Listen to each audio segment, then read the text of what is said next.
Dari modul 1.4 tentang budaya positif ini terdapat konsep-konsep inti yang akan saya jelaskan atau saya bacakan. Yang pertama, perubahan paradigma belajar. Kedua, disiplin positif, nilai-nilai kebajikan, kebutuhan dasar manusia, motivasi perilaku manusia, posisi kontrol guru, keyakinan kelas, dan segitiga restitusi.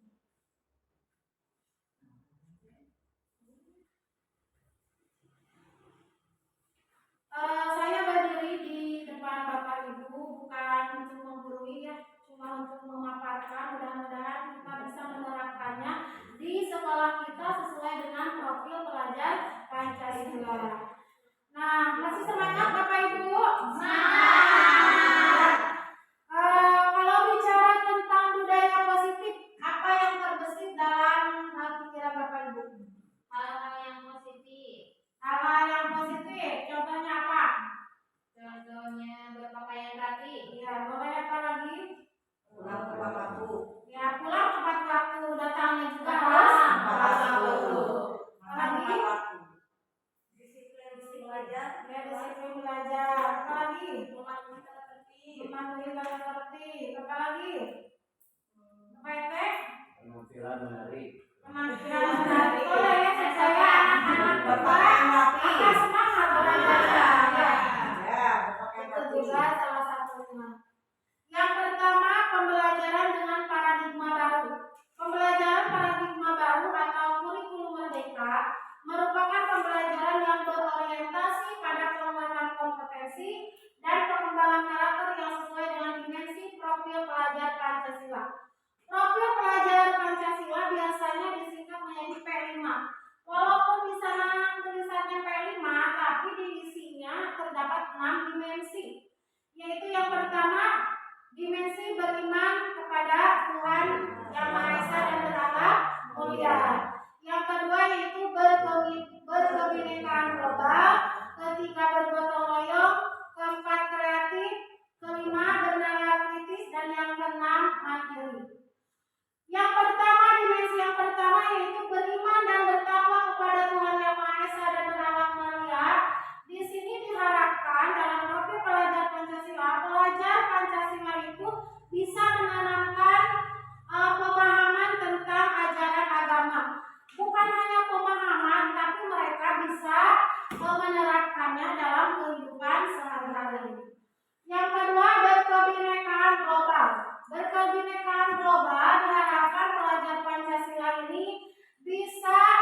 profil pelajar Pancasila. Proyek penguatan profil pelajar Pancasila. Jadi disingkat jadi P5. Tadi sudah dikatakan kalau namanya P5 tapi ada isinya ada 6 dimensi. Di antaranya tadi beriman, bertakwa kepada Tuhan Yang Maha Esa dan berakhlak mulia. Berkebinekaan global, bergotong royong, kreatif, bernalar kritis dan mandiri. Nah, sekarang kita akan berbicara tentang miskonsepsi tentang teori kontrol. Awas jangan sampai terbesit ya, mulutnya sampai melelos ya. Ya. Nah, yang pertama ilusi guru mengontrol murid. Ya. Sudah dikatakan ya kita itu bisa mengontrol. Anak-anak itu kalau sesuai dengan sanksi atau konsekuensinya apa ini? Nah, pemantau. Nah, seperti ini. Sampai di sini ada yang mau bertanya?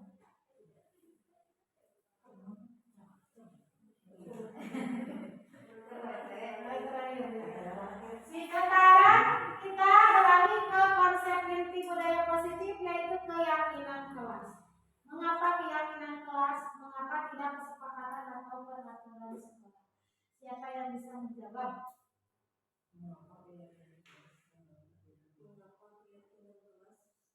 Kalau keyakinan anak sadar. Kalau itu dari hati mereka. Ya, boleh. Apalagi? Kalau yakinlah istilahnya udah tertanamnya dalam diri. Kalau kesempatan kadang-kadang masih lupa, jadi kadang masih karena dibuatnya kan oleh bukan kolaborasi ya, dibuatnya oleh satu arah oleh guru saja. Ini ditempel aturannya begitu, tidak ada kolaborasi antara guru, peserta didik dan orang tua. Jadi mengapa keyakinan kelas? Karena keyakinan kelas itu dibuat oleh keseluruhan warga sekolah. Minimal dari 2 arah antara peserta didik dengan guru. Kalau peraturan atau kesepakatan ini hanya dibuat oleh kita saja sebagai guru, kita pegang.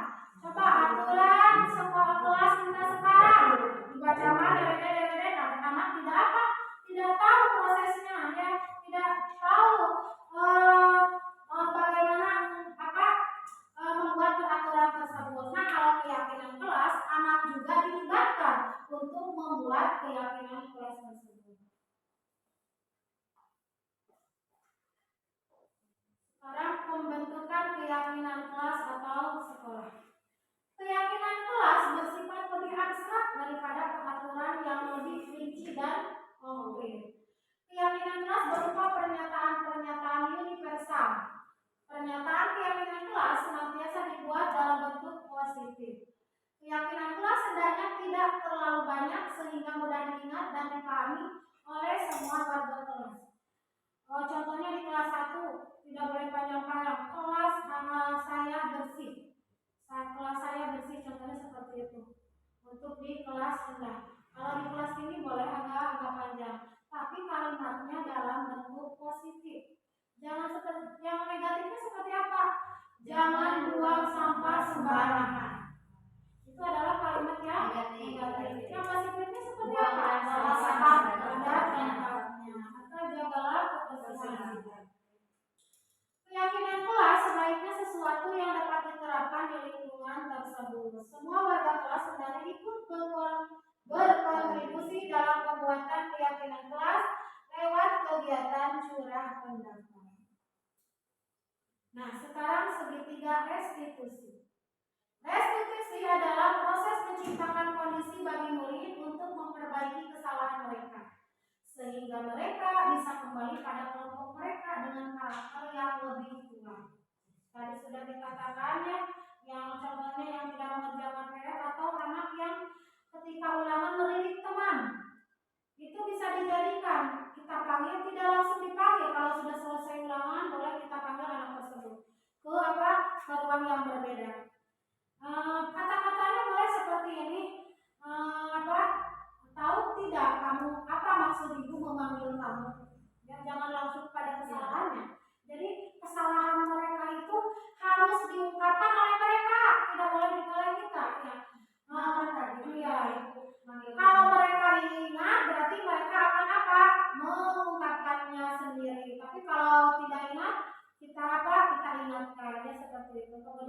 katakan alasan mengapa mereka tadi seperti itu. Kemudian solusinya menurut anak-anak itu seperti apa gitu yang harus dilakukan supaya mereka itu tidak melakukannya kembali. Selanjutnya, nah di sini dalam restitusi ini ada 3 tahapan. Yang pertama validasi kebutuhan, yang kedua menstabilkan identitas, yang ketiga adalah menanyakan keyakinan. Nah untuk validasi kebutuhan ini kita ungkapkan ke anak itu, kamu tentu punya alasan mengapa melakukan itu. Itu adalah tahap validasi kebutuhan. Kemudian adakah cara yang lebih efektif untuk mendapatkan apa yang kamu butuhkan? Itu adalah salah satu. Boleh yang diungkapkan ini atau yang ini, salah satunya juga. Kemudian dalam tahap menstabilkan identitas, kita tanyakan. Setiap orang pasti merasa melakukan kesalahan. Jadi kita itu harus tenang dan tenang. Anak tidak boleh direndahkan. Ibu juga pernah mengalami kesalahan. Nah, mungkin kalian juga pernah mengalami kesalahan. Nah, salah satunya kesalahan hidup, kesalahan kalian itu adalah ini ya. Kemudian tahap yang ketiga adalah menanyakan keyakinan. Kita sudah melakukan pembentukan keyakinan kelas. Ingatkan lagi ke anak. Kamu tahu tidak, masih ingat tidak keyakinan kelas kita? Kan kalau keyakinan itu anak pasti selalu tumbuh di dalam hati. Ingat ya bahwa perbuatan seperti itu akan diperoleh hukuman atau konsekuensi. Kita tanyakan ke anak keyakinan apa yang kamu langgar. Nah setelah anak menyebutkan keyakinan yang dilanggar itu, kita tanya lagi, menurut kamu itu perbuatan kamu itu baik atau tidak? Nah di sini kemarin saya sudah mempraktekannya ke anak. Nah ini adalah kata-kata untuk menstabilkan identitas. Berbuat salah itu tidak apa-apa. Jadi kita sejajar ya, posisi kita sejajar dengan anak. Tidak ada manusia yang sempurna. Saya juga pernah melakukan kesalahan seperti itu. Kita bisa menyelesaikan ini. Bapak Ibu tidak tertarik mencari siapa yang salah, tapi Bapak Ibu ingin mencari solusi dari permasalahan ini. Kamu berhak merasa begitu. Kamu berhak melakukan itu. Mungkin ada temannya yang menyontek, kemudian yang dicontek itu ngamuk, mencegah gitu. Ngamuk, terus dipanggil ngamuknya si anak yang mengamuk itu oleh guru. Nah boleh dikatakan ini, kamu berhak merasa begitu. Kamu berhak berbuat seperti itu karena kamu sedang mempertahankan apa yang kamu lakukan, apa yang kamu miliki, ya jawaban yang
Ya sudah sampai di sini, ada yang mau bertanya? Oke. Ya, boleh. Assalamualaikum warahmatullahi wabarakatuh. Waalaikumsalam. Saya ingin bertanya perihal contoh video barisan. Yang ingin saya tanyakan, apakah memberikan nasihat secara atau dipanggil seperti itu harus sampai mencapai konsekuensi antara atau kesepakatan antara kedua, misal kalau misalkan tidak mengerjakan PR berarti nanti akan bagaimana anak itu gitu sesuai dengan keinginannya gitu.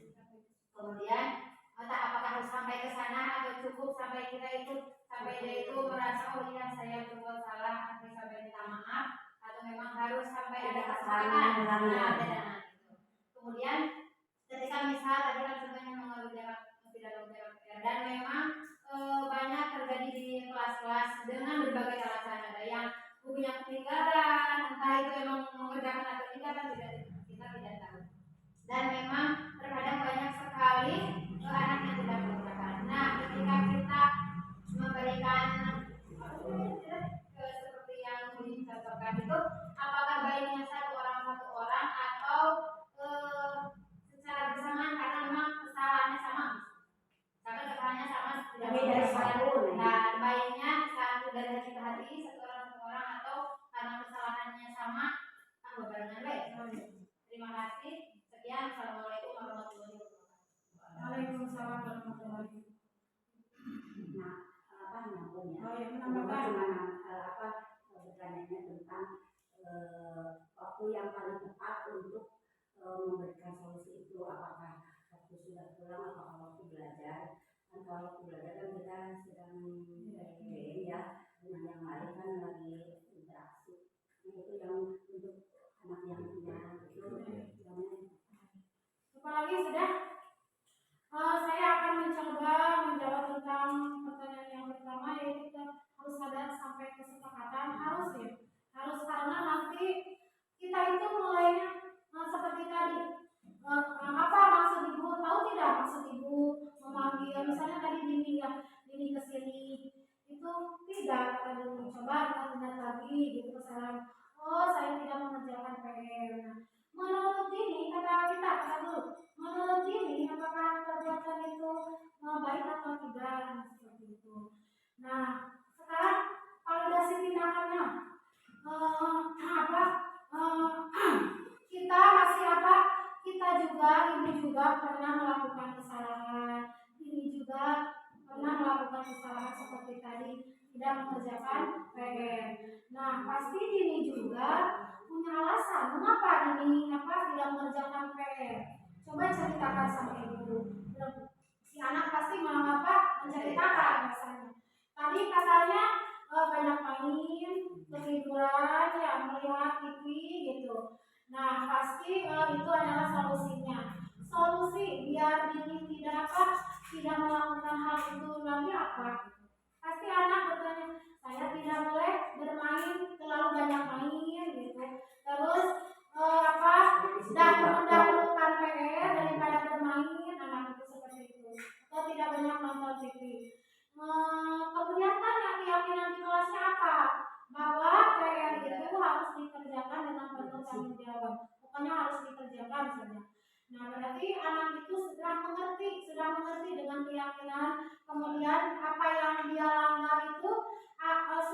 memetik konsekuensi yang akan diterima. Jadi harus sampai kesepakatan antara guru dan anak. Itu tadi juga sudah sampai kesepakatan. Apa yang dikatakan Dini itu akan dimulai dari kapan? Kata anak dari sekarang, dimulai dari sekarang. Terus ya, si guru juga memberikan penguatan. Mudah-mudahan Dini menjadi lebih baik lagi dari sebelumnya. Ibu yakin bahwa Dini akan apa menjadi kebanggaan orang tua. Itu sampai sana ya kesepakatannya.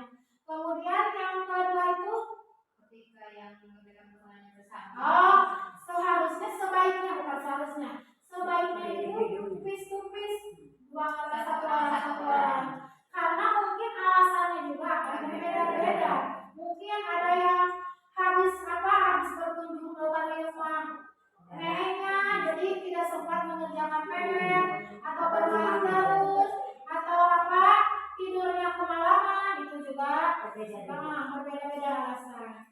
Terus sudah ya, Bu Somi. Kemudian tadi yang Ibu Rina, apa sih waktu melakukan resya yang tepat? Ketika kita ada dalam keadaan tidak mengajar atau dalam santai waktu istirahat boleh, tapi di ruang yang tertutup, tidak di kelas. Kayak DP. Iya, DP kalau di SMP nya. Kalau di kita kan tidak ada seperti itu. Atau sehabis pulang kalau kita tidak ada waktu boleh juga. Tidak harus mengajar juga. Ada, iya. Untuk menggali masalahnya. Ya tapi kan sebagai guru SD kita ngobrolnya dari mulai A sampai Z gitu. Ada harus usus bisa. Ada lagi? Ya. Bu Yuri. Saya bertanya tentang keyakinan kelas. Bagaimana caranya kita menyusun keyakinan kelas tersebut di kelas misalnya supaya anak itu kan apakah anak itu menulis apa yang diinginkan mereka atau bagaimana? Kemarin sudah mencoba saya praktekkan di kelas, tapi di kelas 1 itu sangat perlu waktu yang lama, perlu ekstra dalam membimbingnya. Kalau di kelas tinggi itu mudah. Coba anak-anak kelas yang kalian impikan atau sekolah yang kalian impikan itu seperti apa? Tulis, kita bagikan stick note saja gitu. Bagikan, kemudian tulis di stick note, ditempel di sini. Nah, kemudian kita gabungkan impian-impian mereka itu. Kalau ada yang sama cukup satu saja gitu. Misalnya banyak anak ingin menjadi kelas yang bersih, ingin kelas yang indah, kemudian datang tepat waktu. Itu kan poin-poinnya tidak usah terlalu banyak ya, karena supaya mudah diingat oleh siswa. Kemudian PR harus dikerjakan. Kemudian apalagi kalau di kelas 1 kemarin tidak boleh berantem gitu, seperti itu. Melanjutkan dari pertanyaan Bu Yuli Ya. Karena waktu kelas sebentar membuat keyakinan kelas, dan ternyata di luar dugaan anak itu banyak yang menginginkan pulang sebelum jam 12. Itu kan sesuai. Dan emang hampir 50-50 yang positif. Emang keinginan mereka yang diimpikan, dan emang mereka mengungkapkan apa yang mereka inginkan. Nah, kemudian saya tuh waktu itu kan harusnya digabung. Dan saya itu memilih yang sesuai dengan yang sesuai dengan aturan sekolah. Dan ternyata anak itu ibu memang tidak dijadikan keyakinan kelas. Nah, kita kan sudah memberikan pengertian, bahkan di sekolah juga ada aturan. Tetapi terkadang ada anak yang memang inginnya seperti itu. Nah, bagaimana kita memberikan pengertian kepada anak yang bisa benar-benar meyakinkan anak, dan anak itu kan kalau yakin berarti dari dalam diri anak itu gitu, supaya ikut juga aturan di sekolah. Saya mau bertanya dulu, yang tidak ditulis jadi keyakinan itu seperti apa? Yang tidak ditulis ya istirahat 1 jam. Ini istirahat 1 jam. Nah, saya sudah memberikan pengertian, bahkan di sekolah juga ada aturan gitu. Tetapi anak ada yang memang menerima,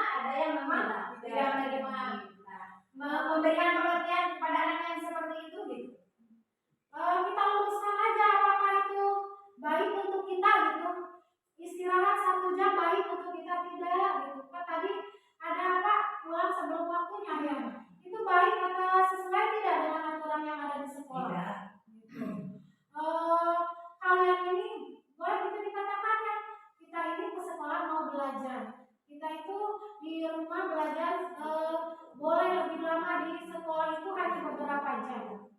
Ya, apakah kalian rela mengurangi waktu yang sedikit itu? Boleh. Mungkin itu tidak semua anaknya bisa ya. Dari hati ke hati, karena itu mungkin tidak semua anaknya seperti itu. Iya. Mungkin gitu ya. Mungkin ada rekan-rekan yang lain mau menambahkan pertanyaan Susumi. Bapak mungkin. Pas. Ya, dari Susumi ya. Hormat pada bendera 1 jam, kata gurunya yang menghukum itu. Itu adalah posisi kita sebagai penghukum. Nah, sekarang kalau anak siswa datang terlambat, posisi kita adalah membuat merasa bersalah. Kita pasti akan bertanya, berapa kali ibu bapak memberitahu kamu selalu saja mengecewakan ibu atau bapak. Itu adalah pasti anak akan merasa bersalah. Nah, seperti itu. Kemudian dilanjut yang posisi kita sebagai teman. Nah, ini kata-kata posisi kita sebagai teman. Ayo dong ikuti aturan sekolah. Tolong bantu ibu bapak ya sekali ini saja. Ya udah, tidak apa-apa, lain kali jangan berbuat seperti ini lagi. Ini posisi kita sebagai apa? Sebagai teman. Jadi untuk sekali ini saja masih dimaafkan, untuk berulang kalinya mungkin ada konsekuensi yang lainnya. Yang keempat, kita sebagai pemantau. Kalau kamu sudah melanggar peraturan sekolah, kamu tahu konsekuensinya kan? Jangan sampai terulang lagi. Itu posisi kita sebagai pemantau. Nah, sesuai dengan profil pelajaran Pancasila, posisi kita itu harus sebagai manajer. Apakah kamu tahu kesalahanmu? Mungkin anak tahu Pak ya. Apa kesalahanmu? Kata kita ya sebagai manajer, guru sebagai manajer. Saya datang terlambat. Kira-kira bagaimana memperbaiki kesalahanmu? Kan itu kita hanya membantu ya, bukan menghukum. Mungkin anak itu akan menjawab, saya tidak akan tidur terlalu malam, atau bangun tidur dengan cara menggunakan alarm. Itu kan solusinya. Itu posisi guru sebagai manajer. Nah, mungkin kita bisa menerapkannya dalam sehari-hari. Nah, sekarang coba posisi kita seperti apa? Posisi kontrol apakah aku? Gimana coba kalau orang tua kamu tahu kamu berbuat begini? Posisi kita sebagai apa ini? Sebagai guru. Guru sebagai apa? Sebagai apa? Sebagai pembuat merasa bersalah. Jadi anak akan berdoa, kita yang salah ya akan merasa salah gitu. Nah, tindakan kita itu ada yang positif, ada juga yang negatif. Selain yang positif, yang negatif juga memiliki tujuan tertentu. Misalnya kita sering ya, misalnya pulang lebih awal. Kita mungkin karena anak sakit, ya itu tujuannya. Tidak untuk apa? Tidak untuk melanggar aturan yang ditetapkan. Nah, kebutuhan dasar manusia itu ada 5. Yang pertama bertahan hidup. Yang kedua kasih sayang. Ketiga kebebasan. Keempat kesenangan. Kelima penguasaan.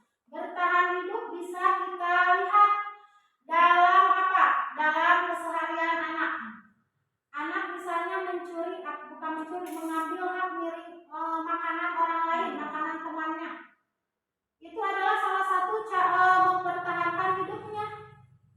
Karena mungkin mereka itu tidak diberi uang saku oleh oleh orang tuanya. Itu adalah salah satunya. Kemudian kasih sayang. Seorang anak mungkin ada anak-anak bolak-balik ke WC, sakit perut. Nah, kan anak itu ingin diperhatikan. Padahal dia itu sebenarnya tidak apa-apa, tapi ayo pulang nanti ke toilet. Itu sebagai alasan ingin diperhatikan. Mungkin di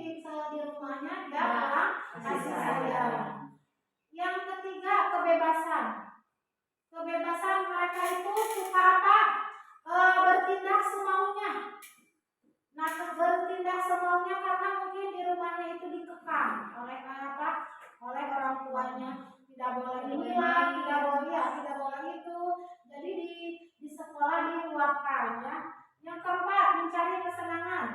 Mencari kesenangan misalnya ada anak-anak yang suka menjahili teman-temannya terus menertawakannya. Itu mereka sedang mencari kesenangan sesuai apa yang mereka inginkan karena mereka tidak didapatkan di rumah. Kelima, penguasaan. Misalnya anak-anak di sini menjadi biasa supaya geng-gengan, jeger, itu mungkin mereka itu ingin berkuasa. Ingin apa? Mereka ingin dipatuhi oleh siapa? Oleh teman-temannya. Yang mereka anak itu mungkin selalu apa? Direndahkan oleh orang tuanya di keluarganya. Mungkin begini karena apa? Nilainya jelek, orang tuanya itu tidak memuji atau tidak apa? Bahkan menghinanya. Nah seperti itu. Anak itu bisa muncul sifat apa? Geng-gengannya di sekolah seperti itu. Nah sampai sini ada yang mau bertanya?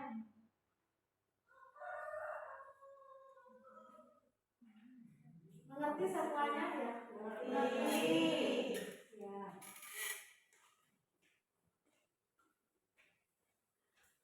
Yang pertama tadi dari kebutuhan manusia itu adalah kebutuhan bertahan hidup.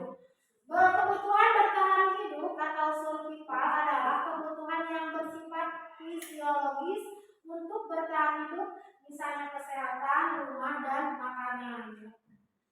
Selanjutnya, kasih sayang dan rasa diterima.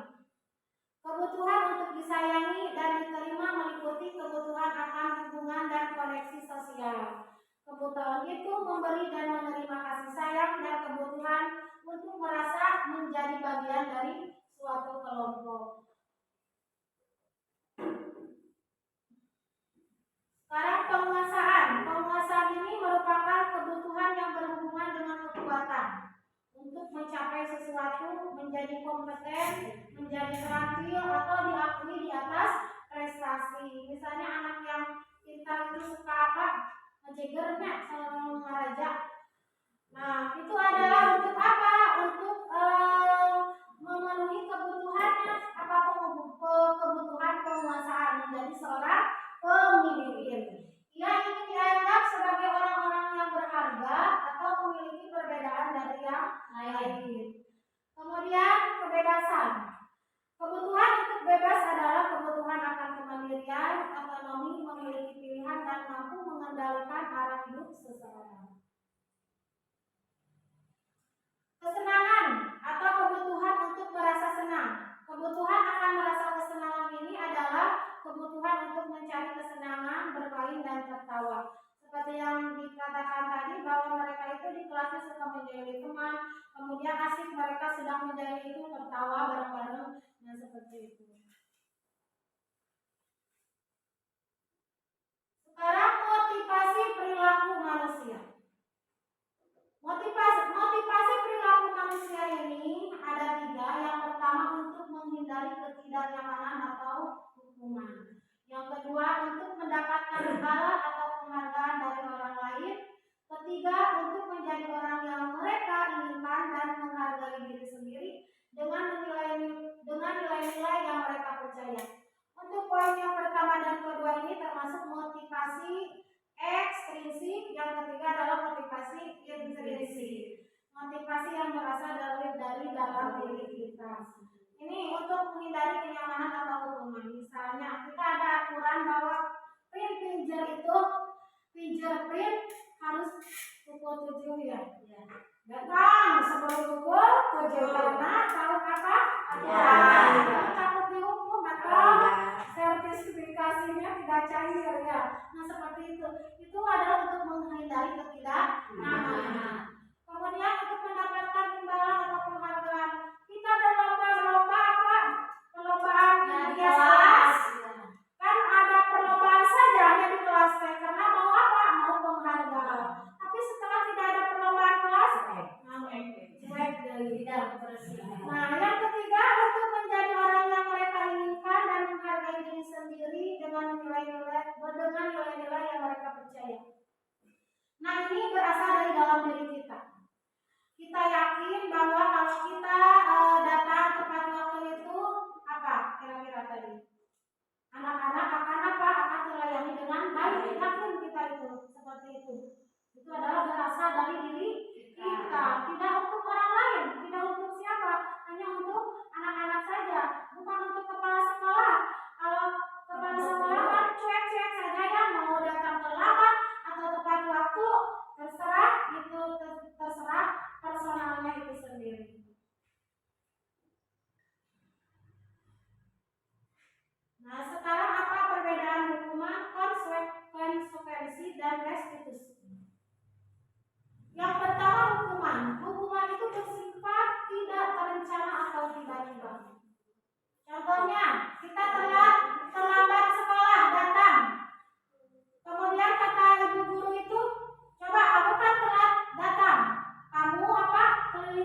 sebanyak 30 kali.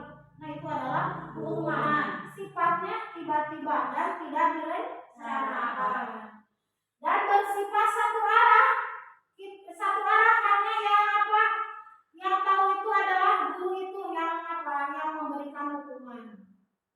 Hukuman bersifat satu arah dari pihak guru yang memberikan. Jadi anak tidak ada kerjasama dengan anak, tidak ada konsekuensi bahwa kalau nanti datang terlambat akan dihukum 30 keliling lapangan, tidak ada. Dan murid hanya menerima suatu hukuman tanpa melalui kesepakatan, itu namanya hukuman. Yang kedua, konsekuensi. Konsekuensi bersifat sudah terencana atau sudah disepakati.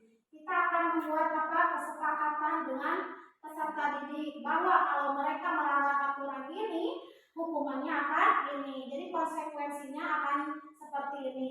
Apabila melanggar aturan tidak memakai topi, konsekuensinya yang diterima oleh peserta didik seperti ini. Jadi si anak itu sudah tahu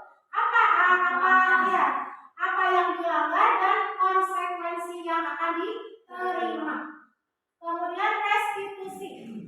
Restitusi juga adalah proses kolaboratif yang mengajarkan murid untuk mencari solusi untuk masalah dan membantu murid berpikir tentang orang seperti apa yang mereka inginkan dan bagaimana mereka harus memperlakukan orang lain. Nah, ini restitusi ini seperti yang tadi sesuai teori kontrol.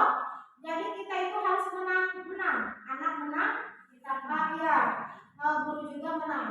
Jadi kita harus bisa membantu mencarikan solusi supaya anak itu tidak berbuat seperti itu. Misalnya anak tidak mengerjakan PR, kita panggil ke ruang guru atau ke tempat yang sepi supaya mereka itu tidak diketahui oleh teman-temannya, ya. Kita tanya mengapa, gitu, coba ceritakan alasannya. Nah, misalnya saya itu ketiduran habis bermain lama jadi tidak mengerjakan PR. Nah, kita tanya ke anak, coba kamu bisa sesuai dengan kesepakatan yang di kelas bahwa PR itu harus harus dikerjakan. Nah, apa yang akan kamu lakukan supaya kamu selalu mengerjakan PR? Kata anak mungkin saya akan mendahulukan PR sebelum bermain. Nah, akan seperti itu. Jadi solusinya itu ada di anak sendiri. Kita hanya membantu mencarikan solusi. Nah, itu kata-kata itu bukan dari guru tapi dari anaknya sendiri. Selanjutnya 5 posisi kontrol. Kita sebagai guru memiliki 5 posisi kontrol. Yang pertama adalah penghukum. Langsung kita menghukum anak jika anak itu memiliki kesalahan. Kemudian pembuat merasa bersalah. Kemudian guru juga sebagai teman, sebagai pemantau, dan sebagai manajer. Yang sesuai dengan profil pelajar Pancasila, kita harus berperan sebagai manajer. Karena dalam manajer itu akan terorganisasi sebaik mungkin untuk mencarikan atau membantu masalah yang dihadapi oleh anak sesuai dengan konsep menang dan menang tadi, ya. Tidak konsep menang dan kalah. Kemudian ya dalam strateginya misalnya dengan ceramah saja, terus dengan visual saja. Nah, anak-anak itu tidak akan menerima sebagian, gitu kan? Anak-anak itu akan menerima strateginya ada yang melalui visual atau ada audio visual, ya. Jadi karakteristik anak itu harus diperhatikan. Nah, yang yang dimaksud dengan stimulus respon itu seperti itu. Jadi menurut gurunya itu pemberian secara ceramah itu bisa berhasil kepada semua anak-anak.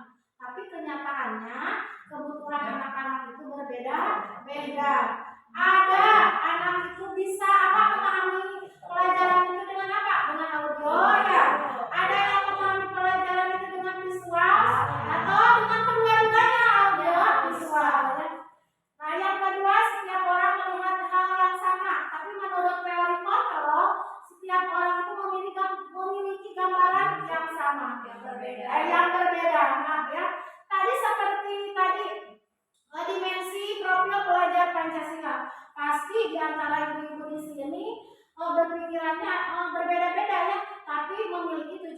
sama.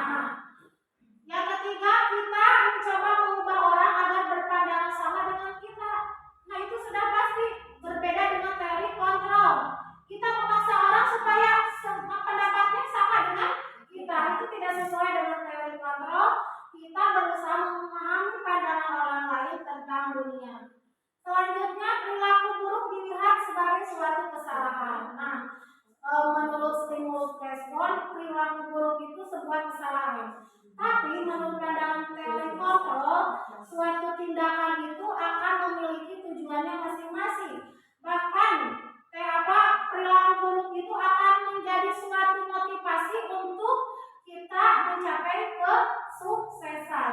Oh, misalnya kita itu berperilaku seperti ini, kemudian kita diberi wawasan atau ilmu pengetahuan atau diberi nasihat oleh orang lain. Nah, hal itu bisa dijadikan pengalaman bahwa kita itu tidak boleh berlaku seperti itu lagi, ya. Nah, itu juga bisa dianggap sebagai pelajaran ilmu. Suka dikatakan bahwa pengalaman adalah guru yang paling berharga. Orang lain bisa mengontrol saya, kata stimulus respon, tapi menurut teori kontrol hanya Anda yang bisa mengontrol diri Anda sendiri. Dilanjut, pemaksaan ada pada saat bujukan yang gagal. Nah, kemudian menurut teori kontrol, kolaborasi dan konsensus menciptakan pilihan-pilihan baru.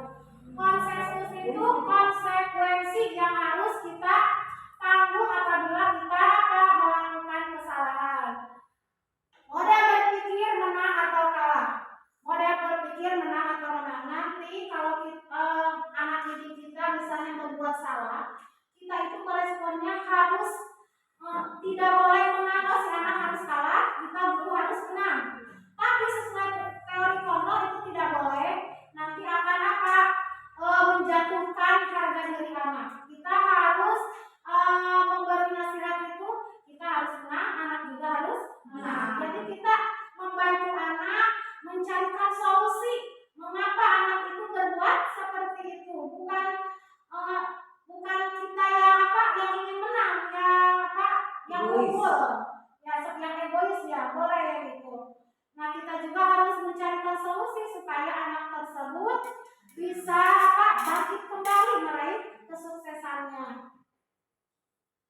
Sepada suteminder palinternya apa Pak Ibu? Dilanjut, disiplin positif. Disiplin berasal dari bahasa Latin yang artinya belajar. Seseorang yang memiliki disiplin diri berarti mereka bisa bertanggung jawab terhadap apa yang dilakukannya, karena mereka mendasarkan tindakan mereka pada nilai-nilai yang diyakini. Kita itu yakin bahwa kalau kita datang tepat waktu, anak-anak akan terlayani dengan baik. Itu kami yakininya. Itu kecuali kalau tidak meyakini itu, mereka akan datang terlambat, ya seperti itu. Kemudian disiplin positif adalah suatu pendekatan untuk menerapkan disiplin dari dalam diri anak tanpa hukuman dan hadiah. Disiplin positif perlu diterapkan baik dalam lingkungan keluarga ataupun sekolah. Dengan menerapkan disiplin positif diharapkan kekerasan dapat dihindari, ya. Kemudian sebagai pendidik, tujuan kita adalah menciptakan anak-anak yang memiliki disiplin diri sehingga mereka bisa berperilaku dengan mengacu pada nilai-nilai kebijakan universal dan memiliki motivasi intrinsik bukan ekstrinsik. Nah,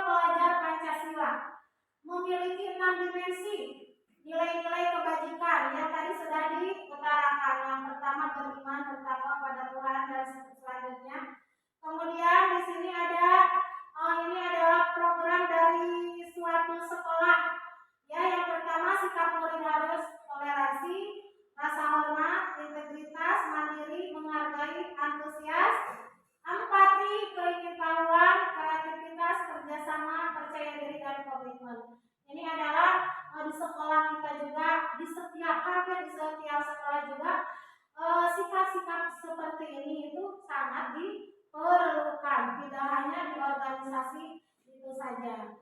Kemudian keterampilan hidup yang harus dicapai oleh seorang peserta didik yaitu dapat dipercaya, lurus hati, pendengar yang aktif, tidak merendahkan orang lain, dan memberikan yang terbaik dari diri kita. Selanjutnya kebutuhan dasar manusia. Seluruh tindakan manusia memiliki tujuan tertentu. Semua yang kita lakukan adalah usaha terbaik kita untuk mendapatkan apa yang kita inginkan. Ketika kita mendapatkan apa yang kita inginkan, sebetulnya saat itu kita sedang memenuhi satu atau lebih. Kalau berpikiran bahwa penguatan positif itu akan bermanfaat bagi anak-anak. Namun kalau keadaannya dipaksa atau anak itu tidak mau mengikuti kita, nah hal itu akan menyebabkan anak-anak pada suatu nanti akan timbul rasa dendam kepada kita sebagai guru ya. Kemudian yang ketiga, ilusi bahwa kritik dan berbuat rasa bersalah mampu menguatkan karakter. Mungkin itu sifatnya sementara. Bisa saja dalam suatu kelas kritikan atau membuat rasa bersalah itu mengena terhadap anak. Tapi lama-kelamaan anak itu bisa Bisa berontak akibat dari kritikan atau perasaan rasa bersalah yang ditujukan kepadanya. Yang keempat, ilusi bahwa orang dewasa berhak memaksa. Kita itu selalu berpikiran bahwa orang dewasa itu boleh memaksakan kehendaknya kepada anaknya. Namun tidak sesuai dengan pemikiran Hajar Dewantara bahwa memaksa anak itu nantinya pada ujungnya dalam jangka panjang hal itu akan berakibat negatif. Di antaranya akan timbul rasa dendam seperti tadi kepada kita ya. Jika anaknya itu terlalu kritis atau pasti akan terengang sampai dewasa. Nah itu tentang miskonsepsi tentang teori kontrol. Selanjutnya mengubah paradigma stimulus respon ke pendekatan teori kontrol. Stimulus itu sesuatu yang kita ajarkan kepada anak, itu namanya stimulus. Sedangkan respon adalah tanggapan anak terhadap stimulus tadi yang diberikan oleh gurunya itu.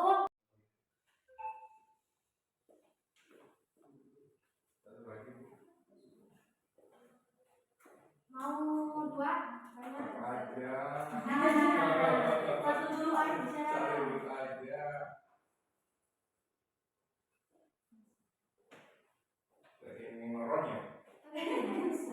Dari hati.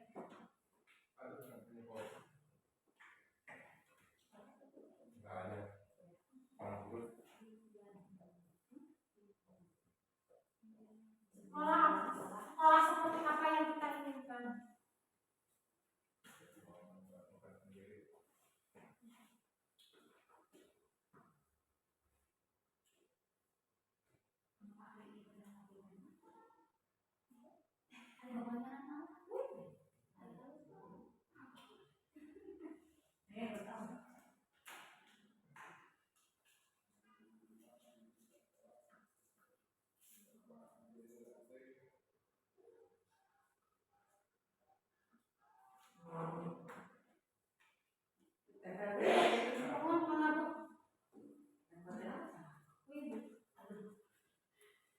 Biar gerak bu.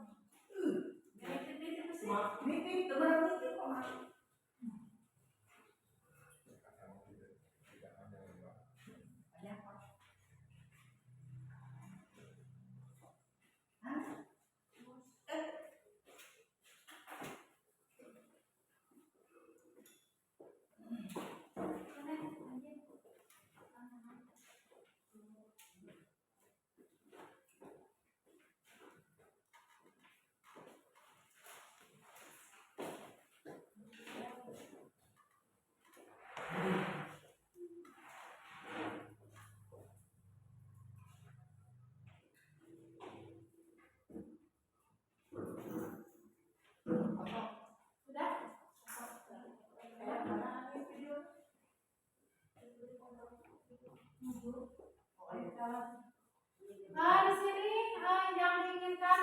keyakinan sekolah yang diinginkan oleh kita membangun untuk lebih ditingkatkan dalam proses belajar mengajar yang lebih baik. Sikap kita yang harus kita lakukan seperti apa ya?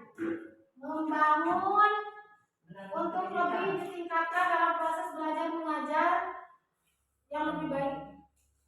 Ya, disiplin waktu ya. Disiplin secara keseluruhan.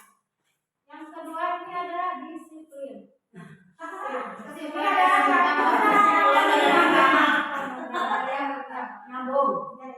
Kemudian ingin menjadi sekolah yang bisa melahirkan anak-anak hebat, berbakat, berkarakter, dan terampil, soleh dan soleha. Yang pertama, anak-anak hebat. Seperti apa yang harus kita lakukan sebagai seorang guru dulu?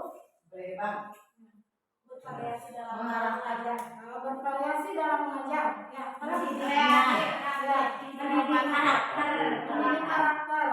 mendidik karakternya seperti apa?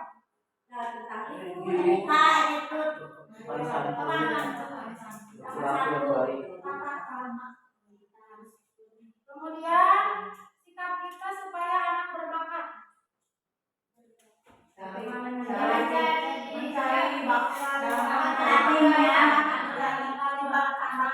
Mencari bakat anak. Dengan cara apa? Mengikuti lomba-lomba. Kemudian berkarakter dan terampil, soleh dan soleha. Ya, tadinya sudah dengan kita biasakan sebelum kita belajar melakukan pendidikan karakter. Misalnya boleh 10 menit kita itu misalnya tanyakan kepada anak-anak mereka itu sholat subuh tidak? Setiap hari, coba setiap hari ada perubahan tidak? Tanyakan gitu. Kadang anak-anak itu kalau tidak setiap hari ngacu cuma lupa sholat subuh ngacu. Nah ini kan terus sebelum tidur itu baca doa dulu gitu. Kemudian kalau kemandiriannya bangun tidurnya atau dibangunkan atau sendiri bangunnya gitu. Dibangunin sama HP. Sekolah yang lebih maju sesuai perkembangan zaman. Berarti harus bagaimana? Sikap kita sesuai dengan perkembangan zaman. Sekarang kita itu dihadapkan dengan teknologi. Berarti kita sebagai guru harus apa? Terampil ya dalam menggunakan teknologi. Sebenarnya kita itu sudah ada semuanya. Belajar agama terbiasa aplikasi Ilma, Coba Canva, biasa orang guru belajar ke YouTube banyak. Ya, misalnya begini, tinggal apa? Klik saja cara belajar apa? Membuat karya aksi nyata dengan Canva. Gitu. Harus kitanya ada kemauan sosial. Iya. Agar sesuai dengan profil pelajar Pancasila. Terus sekolah yang berdisiplin positif, pasti itu masih disiplin ya. Itu mencakup ke semuanya. Menjadi sekolah favorit.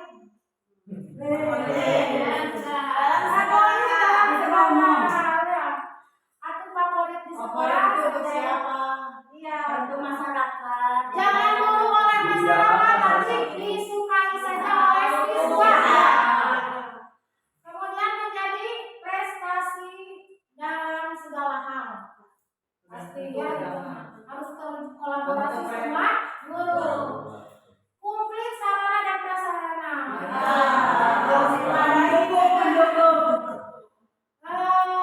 Sekolah sehat bersih itu tergantung dari ya.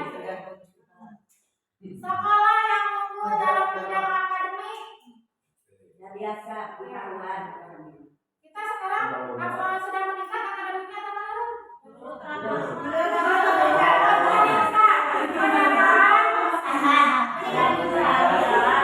berarti kita perlu kerja keras lagi untuk apa? Untuk mengembalikan citra kita ke masyarakat. Kemudian sekolah yang ideal, tempat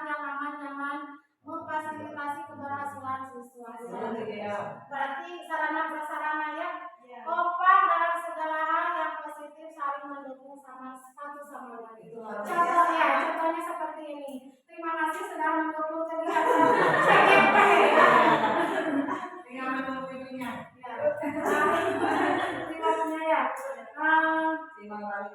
Sampai di sini ada yang mau bertanya lagi? Sudah. Ya. Mas. Saja ya.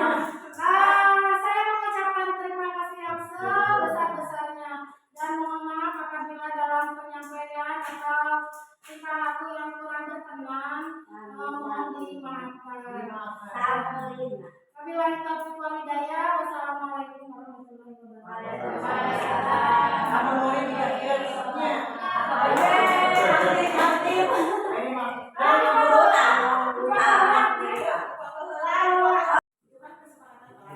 Terus ada seorang murid yang melanggar keyakinan tersebut, apakah harus dikasih konsekuensi? Terus kalau misalkan ada konsekuensi yang seperti apa akan tertulis apa gimana contohnya biar anaknya disiplin. Bagaimana? Oh ya tadi itu harus ada kesepakatan lagi ya, kesepakatan keyakinan. Kan tadi dalam keyakinan juga dalam pembentukan keyakinan kelas pasti diutarakan konsekuensi apabila kita melanggarnya gitu. Misalnya datang kan dalam keyakinan kelas, datang tepat waktu, kita sepakati ke anak, yakinkan ke anak gimana kalau melanggar gitu. Jadi membuat keyakinan Dia dengan tidak konsekuensinya. apa-apanya dengan konsekuensinya. Ya itu mah tergantung kesepakatan antara dikembalikan lagi kesepakatan antara anak dan gurunya. Jadi Tidak pas harus membuat sama gitu dalam memberikan hukuman atau konsekuensinya. Jadi anak itu sudah tahu ya. Iya sudah tahu. Iya. Ya seperti itu. jadi pas membuat keyakinannya dengan konsekuensi. Ini harus dijelaskan dengan konsekuensinya.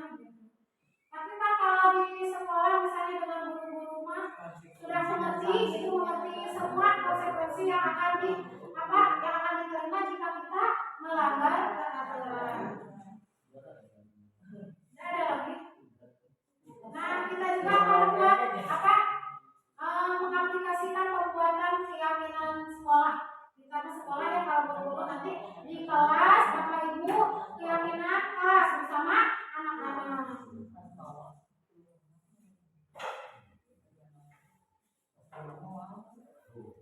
Nah, sekarang saya akan membagikan stick note. Silakan Bapak Ibu tulis keinginan apa atau impian kita terhadap sekolah ini. Ingin naik ke rumah.